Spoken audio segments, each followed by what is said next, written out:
You got dreams in your pocket, they glow. A little spark, a little fire, let them show.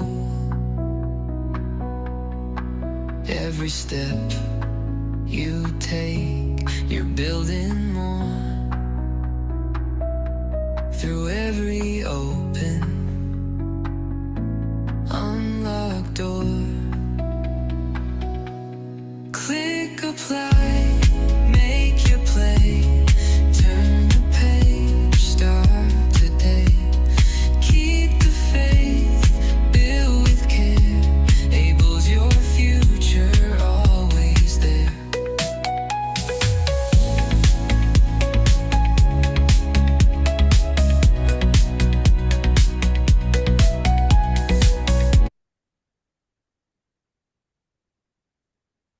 The introductory music track was generated by Suno. So I'd like to start with a few housekeeping items. The audio for today's meeting can be accessed using computer audio or by calling in by phone. If you select computer audio, please make sure your speakers are turned on or your headphones are plugged in.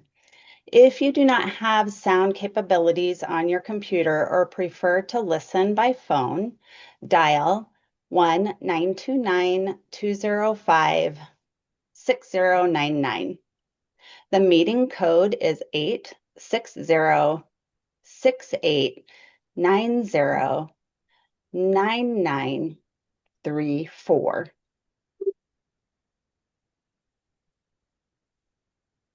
The chat has been disabled for attendees. If you have questions, please use the Q&A box.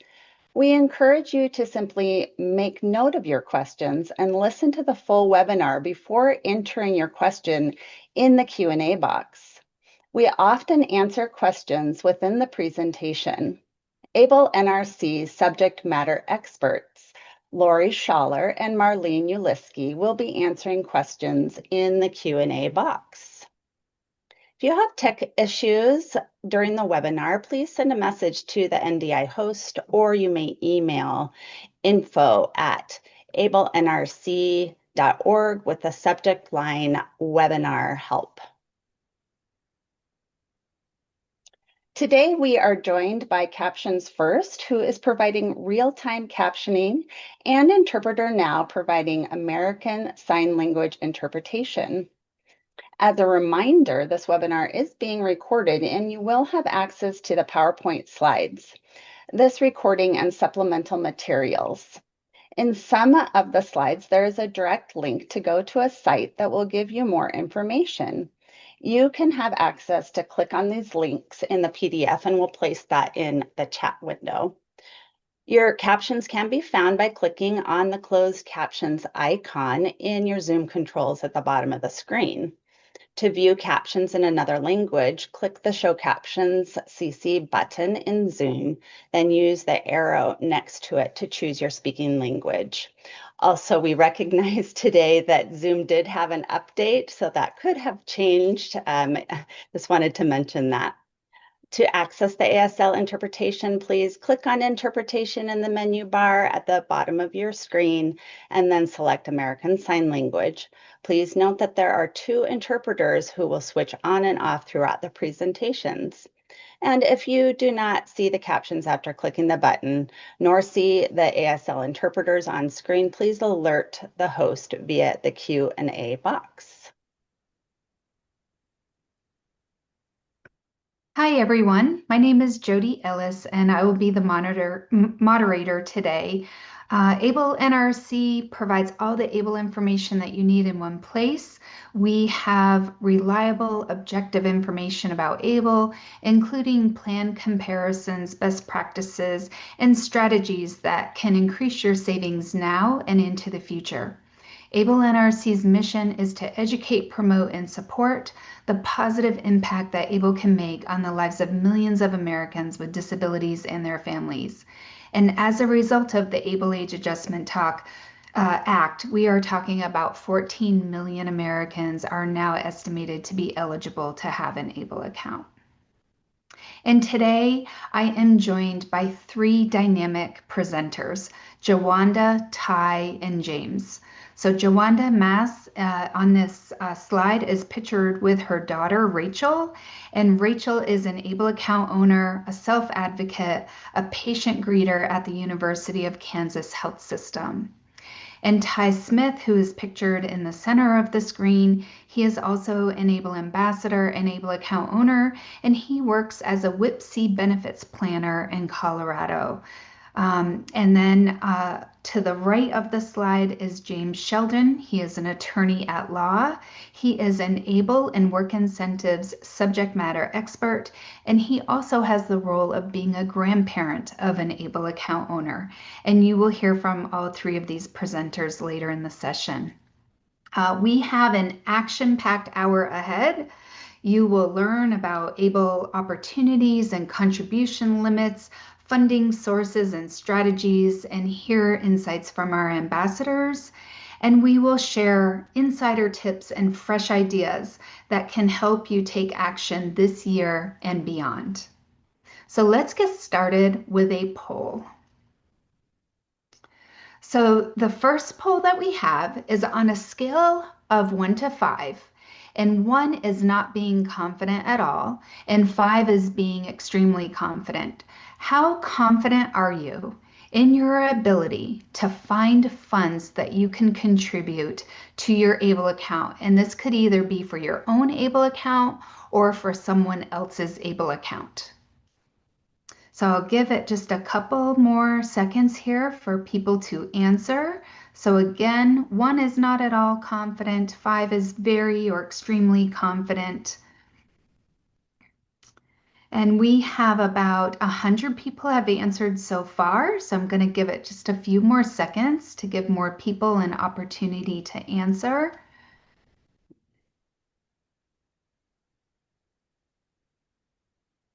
Okay, it looks like it's slowing down a little. So we're asking about confidence to find funds to either contribute to your own ABLE account or someone else's ABLE account. All right, and if you want to end poll and share the results. So it looks like most of us are kind of in the middle. About 36% are showing a fair level of confidence. Thank you so much. Thanks for participating. All right, so we will dig into the material here, talking about ABLE advantages. ABLE accounts, again, ABLE is an acronym, and it stands for Achieving a Better Life Experience. And it is a savings or an investment account that is designed exclusively for people with disabilities. And ABLE allows millions of people with disabilities the opportunity to save, invest money, and grow their wealth. And ABLE matters. ABLE accounts help people with disabilities save money without losing important benefits, investing and growing savings tax-free, paying for qualified disability expenses, and building financial independence. And the key message that we have today is that you don't necessarily need extra money to be able to contribute. And we'll be talking a little bit more about that later. We want people to have a fresh idea of think of ABLE savings as a habit as opposed to a one-time event. So with ABLE contribution limits in 2026, the limit increased to $20,000 from all combined sources.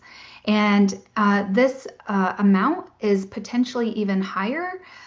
Certain qualified employed ABLE account owners are able to contribute an additional 78% more beyond this annual contribution limit into their ABLE account. And Ty is going to explain this a little bit further in this session. So we will get started with the primary topic of today for finding funds, and we will move to the ABLE contributors. Contributions can be made by anyone and any entity, And so examples are family, friends, the account owner themselves, special needs or a pooled trust, or a 529 qualified tuition plan, or an employer. And the idea is that you don't have to choose just one source. Many ABLE accounts grow from multiple sources contributing to an ABLE account over time. So with that said, I would like to ask Jawanda to present some information about gifts from family and friends from her perspective. So Jawanda, the screen is yours. Thank you, Jody. I am Tawanda Mass, and I am also the manager of grassroots advocacy for the National Down Syndrome Congress. And I would be remiss if I did not mention that we would love to have had my daughter Rachel on here. She was one of the original ABLE National Resource Center ambassadors. But Rachel is working today. And I think that is a great reason for her to miss things, is because she has a job that she loves, where she is paid a fair wage and treated like everyone else. We were very early in the ABLE process. My daughter Rachel opened the first Kansas ABLE account. This was after 8 years of advocacy, policy work, getting the original bill passed, and she also testified before the legislature on the bill. So we were very excited when she opened that first ABLE account, but you do have to think about, how are we going to fund this? And we have done a number of different things. But one of the great things, we do have an account in Kansas. One of the great things is that there are ways that people can give directly.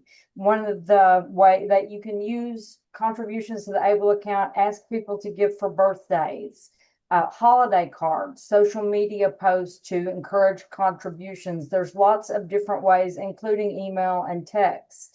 I haven't done the Give the Gift of Independence card instead of other vendor gift cards, but I think that is a fabulous idea. And then I think we need to go to the next slide. I wanted to share an example with you all of one of the ways that we have got contributions to Rachel's account. And when I say we have gotten contributions, what I really mean is how we delicately ask people to maybe consider supporting her in this way and not jeopardizing her benefits. She opened her ABLE account in 2017 and graduated from high school in 2018. So one of the things we did was we used her graduation invitation, and on the back of it, we actually put a note that said, hey, if you're considering giving a gift to Rachel, please consider making a contribution gift to her ABLE account. And gosh, people were so generous, and she was given lots of gifts in her ABLE account. And she says in the presentation she does that she had to write lots of thank you notes, which is true. Every account owner has a unique UGift code, and that is a way that you can make sure that it gets to the right person. I'm not sure exactly what it looks like on our ABLE site right now, but when we were doing this, we had a UGift form like this that people could fill out. I will tell you something else. People can figure out how to use this because we mentioned it on our social media account. And I had people who had gifts show up to Rachel's ABLE account who had not even been extended an invitation to her party. So people are very generous. I think the next slide. Many ABLE programs give simple online tools for families and friends to make direct contributions to the account. You can use these gifting ideas. You gift lots of things. You need to probably check with the ABLE account. Like, we're in Kansas, so I would direct someone to the Kansas ABLE Savings Program. But if you live in Texas or California, you would probably want to direct them there to make sure you're getting them the correct information. And if you're not sure, just check with your ABLE, the people who are running your ABLE program in your state, and they'll be able to help you that. Contributors just enter this code to send the gift to an ABLE account. And I believe that they may be able in some states, I believe we can in Kansas, do it directly as an online contribution and not have to actually send something through the mail or through email. You have you have a way to track the gifts, to manage your contributions. Email notices come when you get gifts made. There's lots and lots of ways that people can support your person. And they can also send you a check that can be put in the ABLE account. It just has to be made out correctly. That's a little bit harder these days, and not many people do checks, but there's lots of ways that you can do this. I think we go to the next slide now. Other milestones and examples, and I'm going to share this slide with Jim, I think. But, you know, graduation was a great opportunity for us. But Rachel asked people to put it in her account for her birthday. She does some speaking gigs, and she asks people, it's the first thing she says, is please put that in can we put that in my ABLE account? I have given gifts for bat mitzvahs and bar mitzvahs. There's many other celebrations, just almost anything that you can think of that you might be able to contribute to an ABLE account and make it a bit more of a meaningful gift to someone. And I think Jim has some ideas he wanted to share too.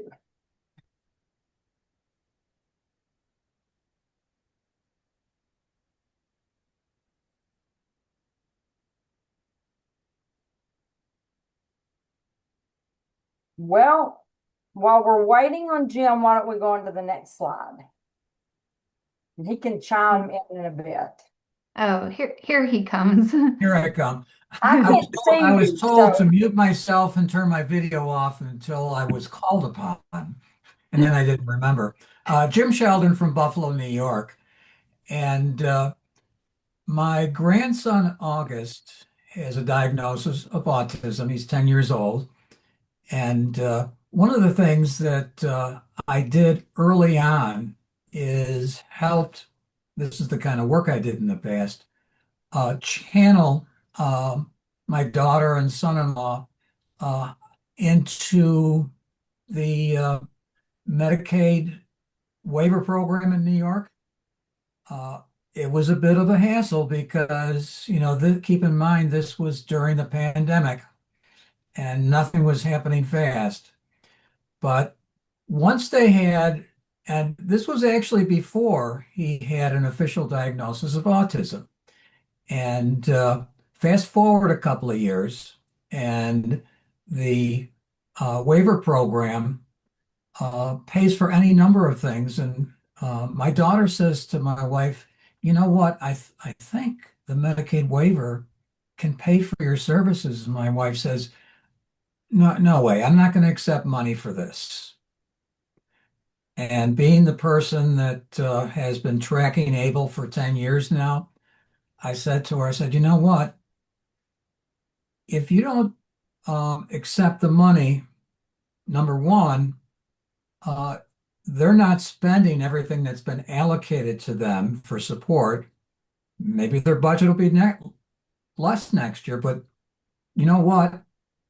Don't accept the money, except you receive it in your name and we'll use it to start and continue to fund August's ABLE account. And that's exactly what we did.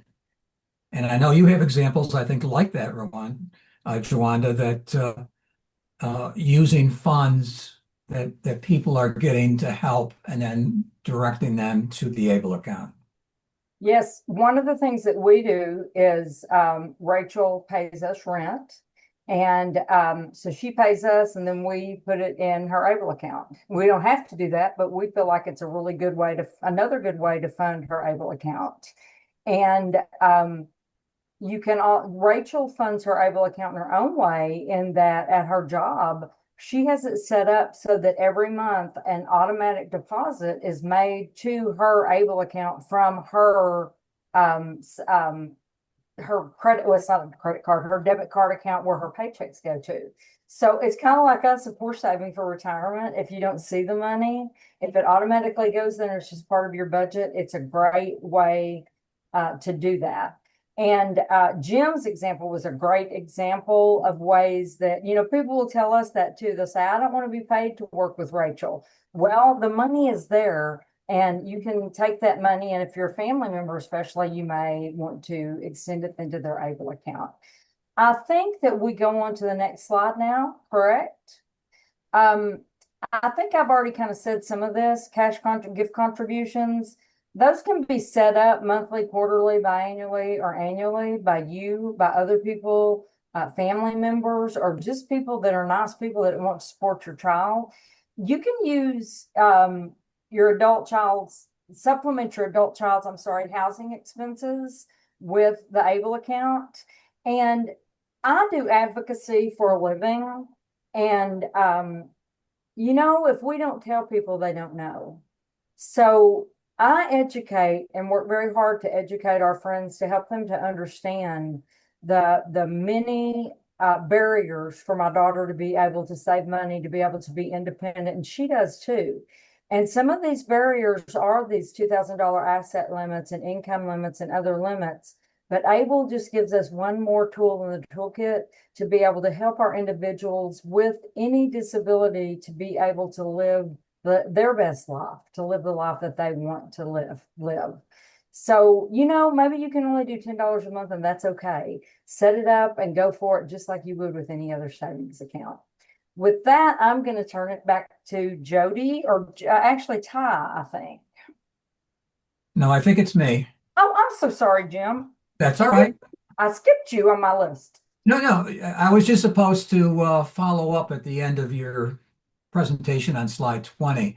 And I just want to comment on this idea of supplementing the housing expenses. There's a long-standing rule in the SSI program that greatly limits a family's ability to help their adult child with housing expenses. And it's the in-kind support and maintenance provisions. So for example, an SSI payment in 2026 is $994 a month. Some states, at their option, supplement that amount, but probably in a good half the states, $994 is the max that somebody's getting on SSI. Now imagine trying to support yourself, paying for rent and everything that goes along with that for $994. Now there's some extra supports available, like the SNAP program, food stamps, some help with utility assistance perhaps. But if a family wants to help a person get into a better apartment, what happens is the SSI recipient can lose as much as about $350 maybe out of their SSI payment if family is helping them with their housing expenses. Well, that's not fair. Well, it's been that way for years and years and years. Enter ABLE accounts. If instead of helping your loved one with rent, you deposit that money in the ABLE account, all of a sudden it becomes invisible for SSI purposes when the ABLE account is used to pay rent or to contribute toward rental expenses. And we'll touch on that again later when we talk about trusts. And some people have even said, it's almost the equivalent of laundering the money, but a legal way to do it, as if it's a tax deduction. And the other thing I'll just mention, and I'm going to mention probably throughout when it's my turn to talk, is I like this idea of small amounts that add up over time. That is really important because what you're doing is you're creating a culture of contributing and saving that will continue over the years, hopefully at greater amounts. So we'll go on to the next slide. Family inheritance. Okay, so what have families traditionally done when it comes to inheritance, if it's a child or adult child with a disability? They've either not put the person in the will, which is unfortunate, or they've just put the person in the will as if It doesn't matter that they have a disability and they're on SSI. And to get around the SSI problem, the go-to for many years was to put money into a supplemental needs trust. And great idea. It's worked well. Um, but trusts have limitations. Um, a lot of movement now to have right in that last will and testament that the money's going to an able account. Um, and the problem with that, if you try to designate a specific amount of money, um, Jody's already mentioned that there's a $20,000 limit to how much can go into the able account. That can be supplemented if the person's working.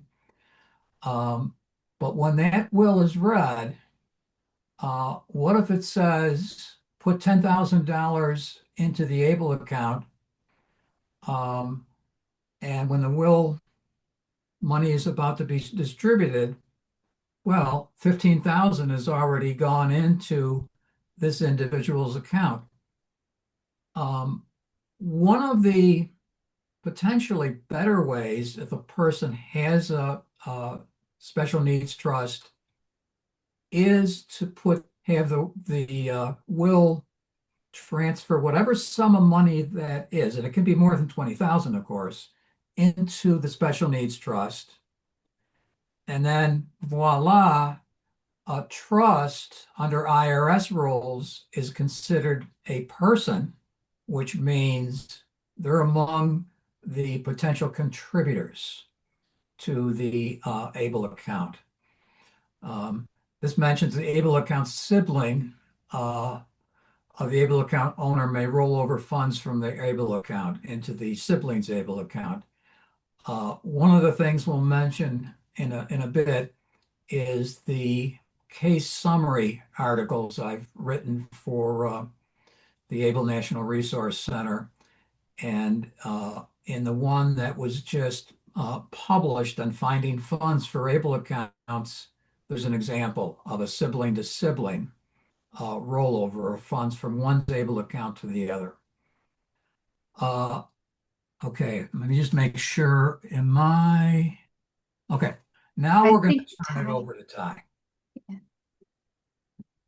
And go to the next slide. Hello, everyone. My name is Ty, and I've actually been kind of watching chat. There's a bunch of peers out there. I'm a peer, I'm a person with disability, and they're asking some of the questions I would have just been asking only a couple years ago. Um, I'm a person that grew up in poverty. My whole family's been poor, and I started working in October of 2022. For those who don't know it, there are lots of work incentives like trial work periods, and that's kind of what I did. Is I used my own incentives and benefits to save without losing the benefits, and so as able account holders, we can contribute to the accounts all by ourselves and we retain our benefits. I only wish that people would have told me about the past plan earlier because that would have been even better for me because I was getting both SSI and SSDI up until about 3 years ago. Um, and I could have been saving all the money that I get in SSDI and get my full SSI check. There are ways where we can save even if we don't have jobs or sources of income. And, a little can go a long way. There's been a lot of talk and a lot of hinting that if you can just save $10 here, $25 here, and just make it like a hidden thing, that can add up over time and can really help you build your future, help you live that like Abel, achieving a better life experience. Um, so, there's a few things here, and I don't like reading, so I'm dyslexic. So I just want to really talk about the keynotes here that you can save money even if you're on these benefits. You can save up to $100,000 before SSA will start counting it as a resource for SSI. And other programs don't have limits on resource limits like SSDI. My state, Medicaid does has a resource limit, but not the buy-in. So there are ways to keep the benefits that you need, and that's kind of what I do now as a benefits planner. Is I use Able and other tools to help people maximize their income, keep the benefits that they need, and live the life that they choose. Um, so after I got my job, I put money into my Able account, and after 3 years, well, not even 3 years, I was able enough to save up enough money to purchase a home. I use a bunch of programs, but again, if I can do it, I really believe anyone can. Next slide, please. So how can you put able to work for you? We all get that $20,000 where people can give us gifts. But if you're working and you're not putting your money into company employment plan, you can put it into the Able account and get an additional $15,650. So you can actually save up to $3,500, $650 a year, and in some states even higher. And that's just more tools for success, better quality of life, more opportunities to participate, opportunities to make dreams come true. Um, Last year I made another big purchase and I got a classic fire truck. I have no idea how I get these things now. You know, 3 or 4 years ago, I was on SSI, SSDI, SNAP, and in subsidizing housing. And I thought spending more than $4 on a meal was too much to justify. And now I have a home that feels like a mansion to me. I have a classic fire truck, which is mind-boggling as like something I never thought I could ever own. And it's all in the work that NCR, NRC, and other people have done to allow people to escape poverty and give them a chance to survive. And, we all work towards making this a little bit better every year. This year it changed from 26 to 46 and increased another $1,000. So now it's $20,000. The more people we use Able, the better, the less cost there will be for everyone. And, even if it's difficult at this time, if we can find a way to get a few dollars here and there, it will add up. So, one tip here is, just having a part of your paycheck, if you have a paycheck, put in there from your Able account from your paycheck directly into your Able account, and just let it build up over time to, realize those dreams. Uh, Next slide, please. There are other things other than just paychecks. I mean, you have your tax refunds if you get them, and there are tax credits here and there that don't even require working. You could use your Social Security benefits, like I said. Uh, um, Pass would have been perfect for me because I was getting SSI, SSDI, and I could have taken like $600 a month and put it in to an Able account for several years while I was going to school to get a degree. My dream job has always been working and helping youth in the nonprofit sector, and I finally got my bachelor's. And a little bit after that, I got my job, not in the field that I wanted, but in a field that I love. Um, you can do it with distributions of retirement accounts and other sort of benefits. Um, I know a few of us have talked about birthdays, but I'm just going to say, as a person who was on these benefits not that long ago, birthdays were a scary time of year for me because, like, even the housing authorities were coming after me, wondering how much money I got for my birthdays, and made sure I reported every cent. Um, it's hard to save money, and Able gives us the chance. So why not use it? Why not live those dreams and build that future? Um, but it doesn't just have to be work. It could be anything that we do. I do a lot of side work, and as we know now, there is a huge emphasis on making sure that lived experience and peer voice are compensated for their time. So this might be an opportunity to do other jobs and have a voice at the table and get paid for it, and then put it in an Able account, right? So um, if we could go to the next slide, I think I have one more. Um, so small monthly contributions can grow over time, $25 here, every month from paycheck and turns into $300 a year, 50 into 600. You know, I know that $25 seems like a lot when you're only on SSI. But that could be a little bit that you squeeze out here in order to have, that car in the future. So just little bits of here and there can add up. And it's better to add up over a little over periods of time and build yourself up, build that foundation and really survive. Um, it all starts with you, and what you want to do. And there are plenty of opportunities out there.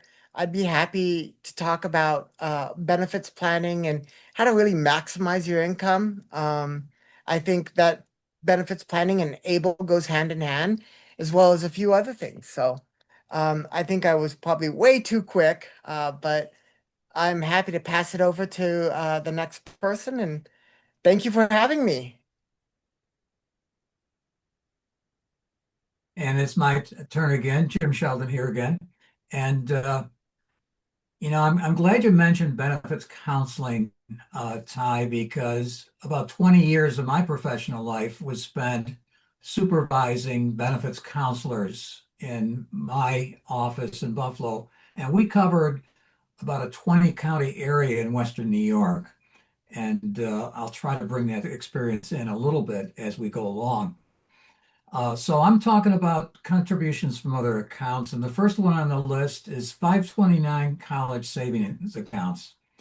If you've not heard of these are accounts often set up by parents or grandparents to pay college or post-high school training expenses, even for things that come up during high school. And often these accounts are set up when the kids are quite young. So over the years, even with modest contributions to these accounts get up to 10,000, 20,000, often much more. Well, in the ABLE policy, a 529 account, which is typically overseen by the parents or grandparents, that money can be transferred to a child's ABLE account. And you don't know that that kid is going to have a disability perhaps when you start the account.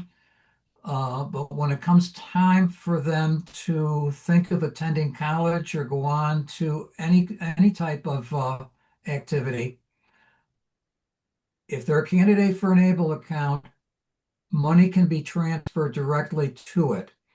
And really a great way to fund an ABLE account. Special needs trust or pool trust, I'd already mentioned the trust. Well, my favorite example, and it became very clear when the ABLE accounts first started out. I mentioned if the parents gave somebody money to help with housing, it could be counted as income and reduce their SSI payment by as much as $350. Same thing if a trust pays for housing. That's considered a form of income to the SSI recipient, and as much as 350 can come out of the SSI payment because they've gotten help. Well, trusts can put that money into the ABLE account up to the contribution limits, and then when the ABLE account pays for housing, voila, the money doesn't count. Racing right along, the Trump account, very, very new. In 2026, one can start a Trump account. You can't start funding it until this July. What it is, and this is really just going to be a snapshot, these accounts are a way for families to start saving for their children. They don't have to have disabilities, but ones with disabilities could fit too. As young as at birth. Anyone who doesn't reach the age of 18 during this calendar year could have an account started for them. One of the things that's still in proposed regulation form is a Trump account to ABLE account transfer.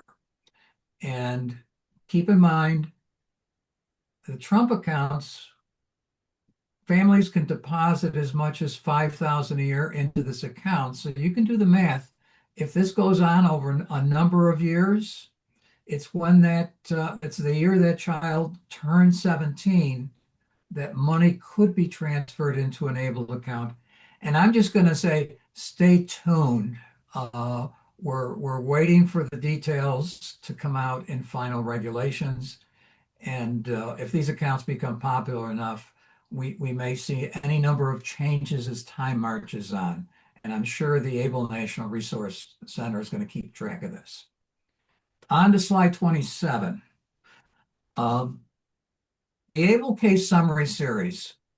This is something that I started writing for the ABLE National Resource Center in 2018 and 2019.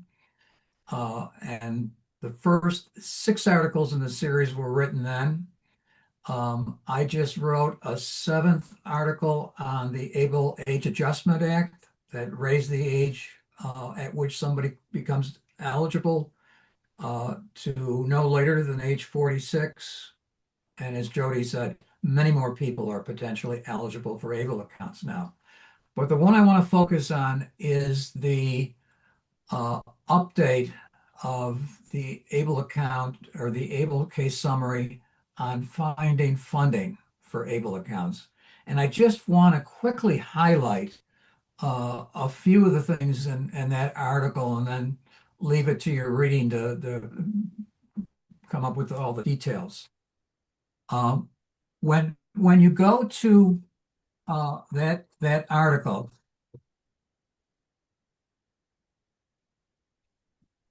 and excuse me, I put some notes together to highlight this. On page 3, it talks about that rollover of the ABLE account from one sibling to another.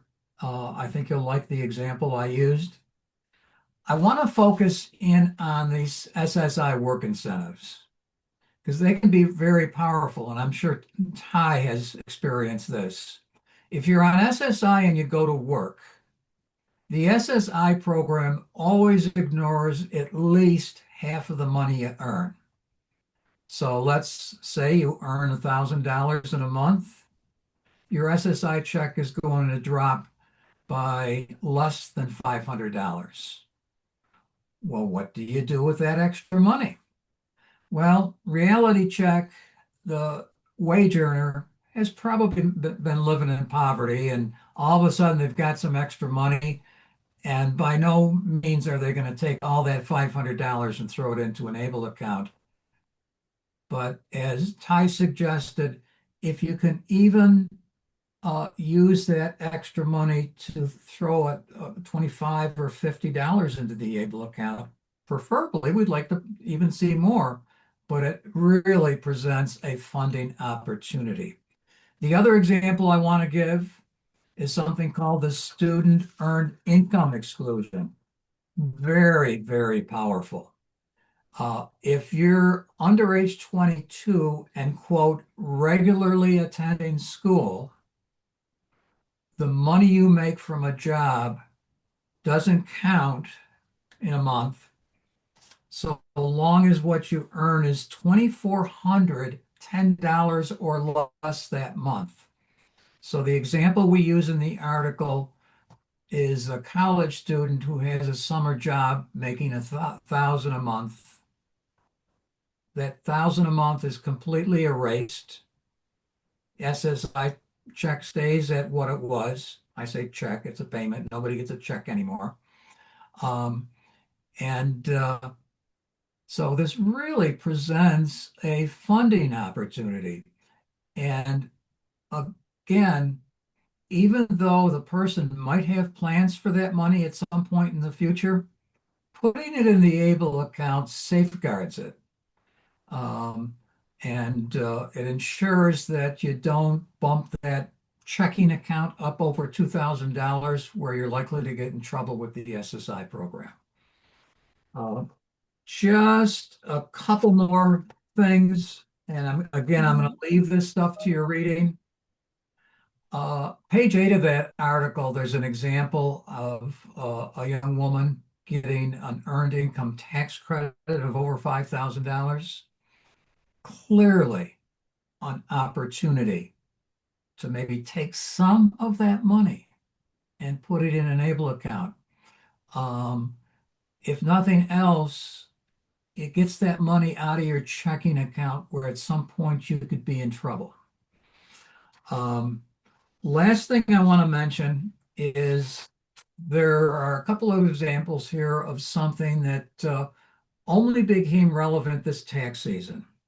You may have heard in the news that there are provisions now for no tax on tips if you're in certain occupations like hairstylist, no tax on overtime pay. This is potentially huge and a pleasant surprise for a lot of people that filed their tax return in these last couple of months. So, take a look at that article. I think it's about 13 pages, just full of examples of where you might find money to put into an ABLE account. So I'm going to turn it back to, there we go. Yes, to all of us. Yes. Yes, so it is now time to just hear collectively from Ty and Jawanda and Jim. Just going to ask you a couple of questions so that attendees can kind of hear some of your insights and inspirations. So I'm actually going to start with Ty. Ty, I wanted to ask, you had mentioned some of the goals that you have had and how you've used your able count. You've purchased a home, you've purchased a fire truck. I wanted to just ask if you could just share what inspired you to get started. Like what circumstances kind of aligned in your life that you're like, okay, now I can open up an account or now I can begin contributing to my account.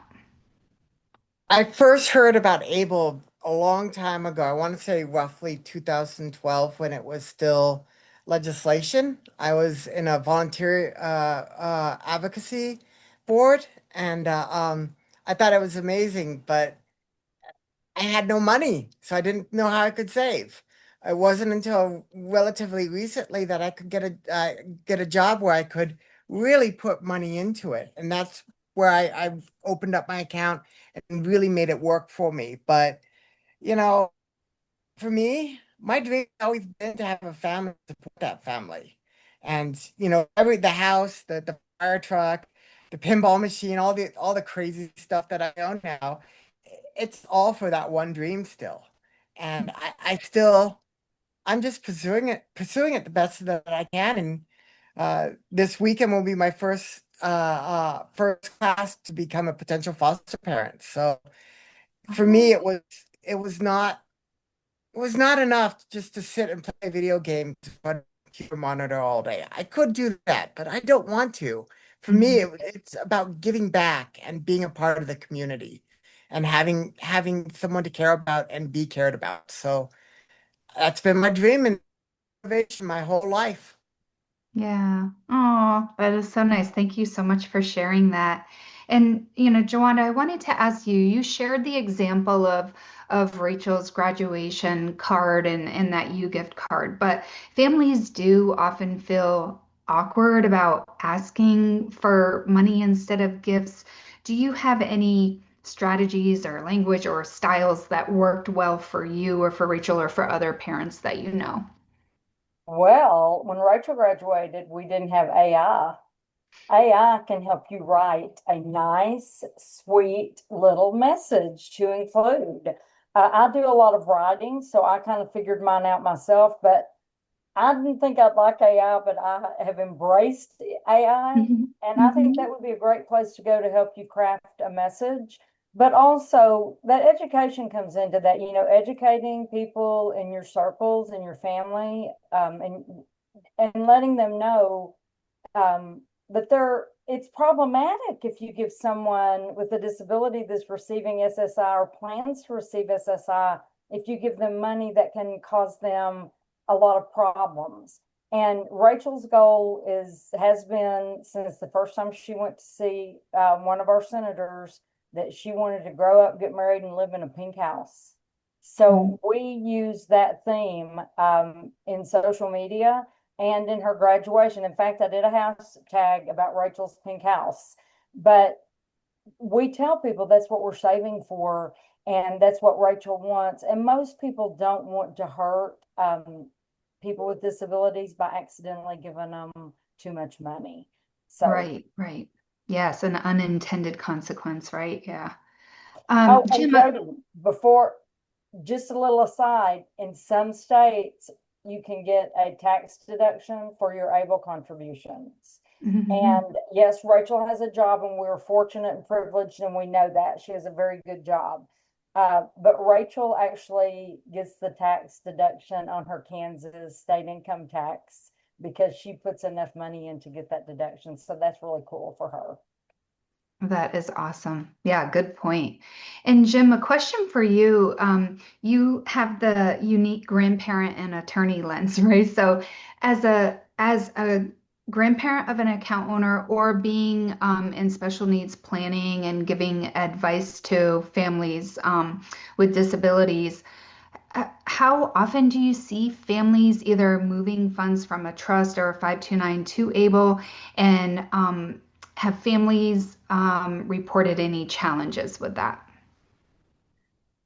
I think the biggest challenge when it comes to trusts and able accounts is able accounts are still so new to people that prepare trust documents or oversee trusts that there's a lot of question about, does the trustee have authority to take money and put it into an able account? And I had this conversation many years ago. Well, it was after 2016, but on those first couple of years when I immersed myself in this area, and I was trying to educate the person that ran the pool trust program in Western New York.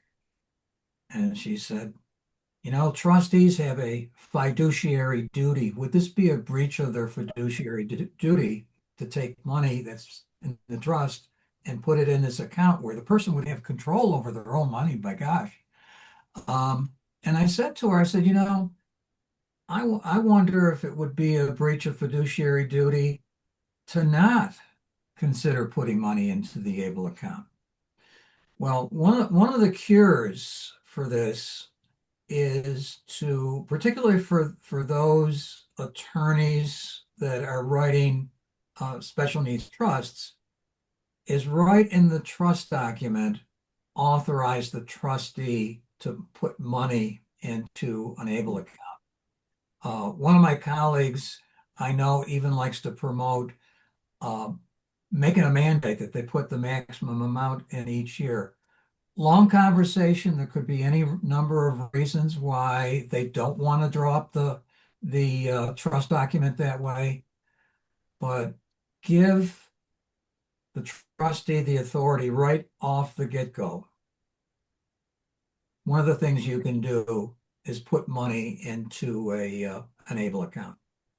Great, great. Thank you. Thanks for that advice.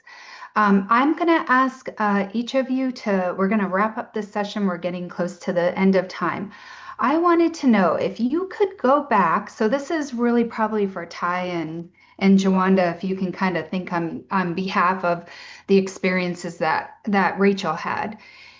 If you could think of one finding fun strategy that you wish you knew about when you opened up your account that you had started sooner, what would that be? That you just wish you would have known than what you know now. So, Jawanda, I'll start with you. If you can think of anything either for you as a parent contributing to Rachel's account or things that Rachel has shared with you, like, boy, I wish I would have known about this tip. Honestly, I cannot think of something because we were so entrenched in Rachel advocated alongside me all the way. So for her whole life, practically, she's advocated for ABLE and been part of it. And this is opposite of what you're asking, Jody, but something that should not have been a surprise to me, but has. Rachel has embraced the idea that she has an ABLE account and can save money just like all of her friends. And she tells people that. And she talks about that she can put her salary in it. And one of the things I used when we were advocating with legislators was this is a dignity and respect issue. And you know what? Rachel feels respected and it gives her dignity to be able to save her money like other people, and that is important to her. So a little bit of an opposite of what you said, and part of that's because we have been so entrenched in in all of this. Right, right. But you bring up such a great point that ABLE really allows people to participate in the economic mainstream, right? And just be like their friends and use whether it's a prepaid card or debit card, to go to the movies with their friends and just do day-to-day living in their community, right? Ty, do you have any advice or any tips of finding funds that you wish you had known sooner? I mean, I still wish I knew more, to be honest. Hmm. Like, Able's more than just a bank account, it has saving features attached to it. And honestly, I'm a little bit scared just to dive into those because I don't know much about them. And I Hmm. don't know how to really grow my money as well as I would like. Yeah, A whole life of not having money, and now I have money, and you know, I have more money than I know what to do with, and I would like to know better on how I could really continue to set myself up and yeah, continue to have a solid future in case something happens, like I need a new car or I need to take my puppy to the hospital and just have that, bit of extra funds. yeah. I mean, you bring up the point that we do try to send the message often that you don't have to know all things about able to get started, right? And you can kind of learn as you're going through. You don't have to start with an investment if you're not comfortable with that right away. So I think your commentary here just kind of reinforces that point as well. Yeah. Well, Jim, Jawanda, Ty, thank you so much for your contributions. Really, I think people are going to learn a lot from the insights that you provided today. And we actually are going to turn in to run the poll. We have one final poll that we would like to put up, and it is going to look familiar because it's the same question that we had asked at the very beginning of this webinar. So, on a scale from 1 to 5, one not being confident at all, 5 being extremely confident, how confident are you in your ability to identify or find funds that you can either contribute to your own account or contribute to others' accounts? So, after you have heard from Ty and Jawanda and Jim, and received some insights and some fresh ideas. Let's see how it may help your confidence level in finding those funds. So I'm going to just leave it open. We've got more than half attendees have answered. Um, And it is looking like right now, I would say the first time the poll was run, we were had the most common answer around 3, and it is looking like the most common answer now is around a 4. So if you want to go ahead and end the poll, that is okay. You can share the results.